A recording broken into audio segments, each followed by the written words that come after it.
So, Guruji, I think the very nature of the word relationship means that there are two separate objects which have to relate to one another. Two separate entities, Yeah, entities. individuals, or whatever we may. Yes.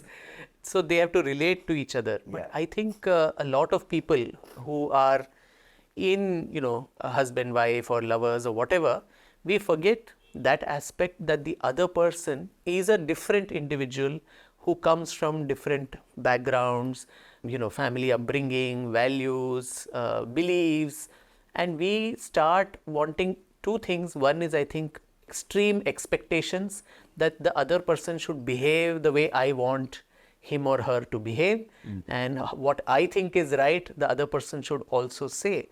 And inherent to that is also, I think, this defect of wanting to possess. So, in love, or in relationships, is that one of the other reasons for suffering, where our expectations and also not giving space to the other individual and understanding that that is a separate person and we need to come together only on the other things. We are independent to have our own views on whatever. Quite good. You see, this feeling of possessiveness that overpowers every lover or beloved, it is very common to all the lovers and to all the beloveds. And you see what is the fundamental reason behind it. Just because the lover wants that the other person is my property. He or she has no right to interact with anyone. But at the same time, that man who wants to possess his beloved never thinks that his beloved has also got some likes, some dislikes.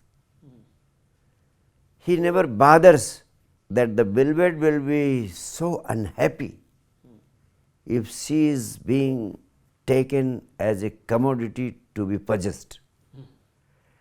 The freedom of the beloved, if that is no concern of the lover, then can you say that love exists between the two?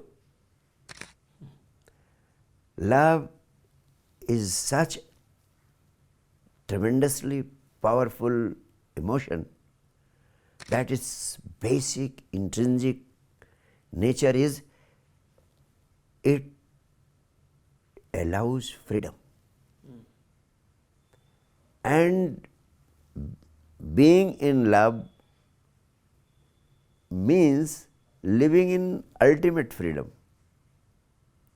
And being in love with someone means trying to offer the similar ultimate freedom to the one whom you love. But you are not in position to allow freedom and ultimate freedom to your lover simply because you yourself don't have any experience of freedom and ultimate freedom. Simply because you have not been able to experience the joy of aloneness. Simply because you have not been able to experience the joy of your ultimate being, simply because you have not been able to experience the beauty of being totally joyful within yourself. Since you are not joyful by yourself, you cannot experience freedom. You can experience freedom only when you don't feel the need of someone for your happiness. If you are feeling the need of someone for your happiness, it means your happiness is dependent on somebody else. In yourself, you are not experiencing the ultimate state of happiness or joy. First, learn to experience that ultimate freedom, that ultimate joy in being your own self without the help of the other. Once you have experienced your ultimate freedom, your ultimate joy within yourself, if your joy is not dependent on someone else, only then you are capable of relating with the whole world. That joy which you will like to share with the other, now you will not be trying to possess, you will be trying to make him or her happier and happier. Whatever be his or her joy, that will be your concern.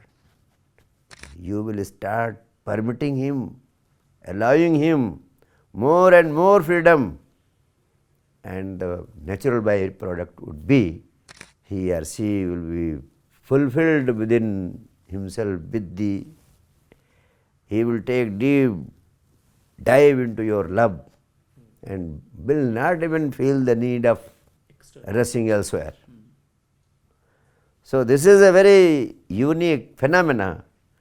It can be understood only by experience, but what I am telling you is my own experience. And by the authenticity of my own experience, I can say this is something worth practicing and cultivating by every individual on this planet. Practice it and see the magic.